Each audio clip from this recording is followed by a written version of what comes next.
পর্যায়ে বক্তব্য রাখবেন গণ অধিকার পরিষদের সম্মানিত সভাপতি সাবেক ডাকসুফি জনাব নুরুল হক নূর। বক্তব্য রাখবেন জনাব নুরুল হক নূর। আসসালামু আলাইকুম ওয়া রাহমাতুল্লাহ। ইতিমধ্যে অনেক জাতীয় নেতৃবৃন্দ বক্তব্য রেখেছেন, আরো অনেকে রাখবেন। সময় খুবই সংক্ষিপ্ত, খুব বিস্তারিত আলাপ করার সুযোগ নাই। আজকের এই সমাবেশের জন্য ইসলামী আন্দোলন বাংলাদেশের নেতৃবৃন্দকে ধন্যবাদ জানাই। আমি গাড়ি থেকে আসার পথে দেখেছি মৎস্য ভবন, শাহবাগ, হাইকোর্ট মোড় সমস্ত জায়গায় লোকে লোকারণ্য, এই মাঠের বাইরেও। কাজে মাঠে যারা আছেন মাঠের মধ্যেই লোকে সীমাবদ্ধ, এটা না, চতুর্দিকে লোকে লোকারণ্য। এরকম একটি সফল মহাসমাবেশ আয়োজনের জন্য ইসলামী আন্দোলন বাংলাদেশের সারা দেশের নেতৃবৃন্দকে গণ অধিকার পরিষদের পক্ষ থেকে অভিনন্দন এবং শুভেচ্ছা জানাই। অভিনন্দন এবং শুভেচ্ছা জানাই ইসলামী আন্দোলনের পীর সাহেবকে এবং তার সাথে অন্যান্য সিনিয়র নেতৃবৃন্দকে, যারা আজকের ইসলামী আন্দোলনের এই সমাবেশে বাংলাদেশের প্রায় সকল মত পথের রাজনৈতিক দলের নেতৃবৃন্দকে এই মঞ্চে একত্রিত করেছেন। এবং আজকের এই সমাবেশ অত্যন্ত সময়োপযোগী এবং কার্যকর বিষয়ের উপরে ভিত্তি করে নির্ধারণ করা হয়েছে। আপনারা জানেন বাংলাদেশের 24-এর গণ অভ্যুত্থান পরবর্তী রাষ্ট্র সংস্কার আকাঙ্ক্ষা তৈরি হয়েছে।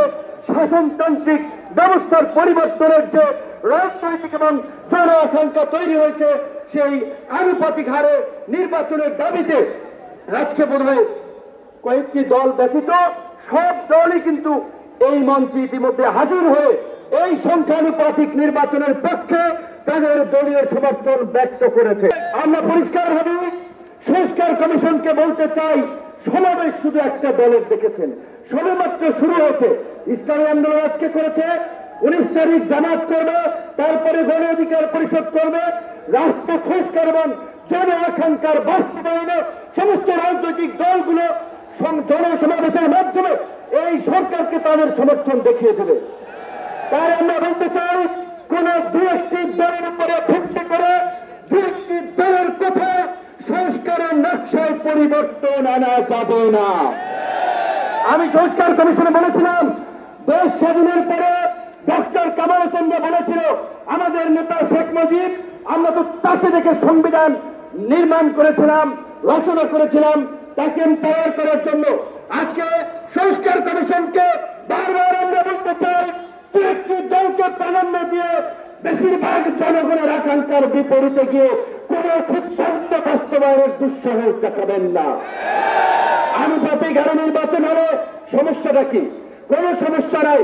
প্রধানমন্ত্রীর মেয়াদ 10 বছরের বেশি না থাকলে সমস্যা কি?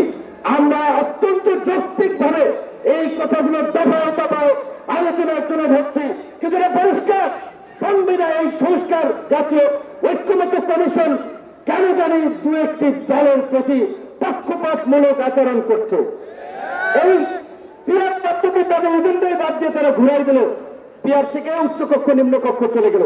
উচ্চকক্ষ নিম্নকক্ষ হবে নাকি সমগ্র নির্বাচন পিয়ারের ভিত্তিতে হবে, সেটি রাজনৈতিক ভাবে আগে ঐক্যমত্যে পৌঁছাতে হবে।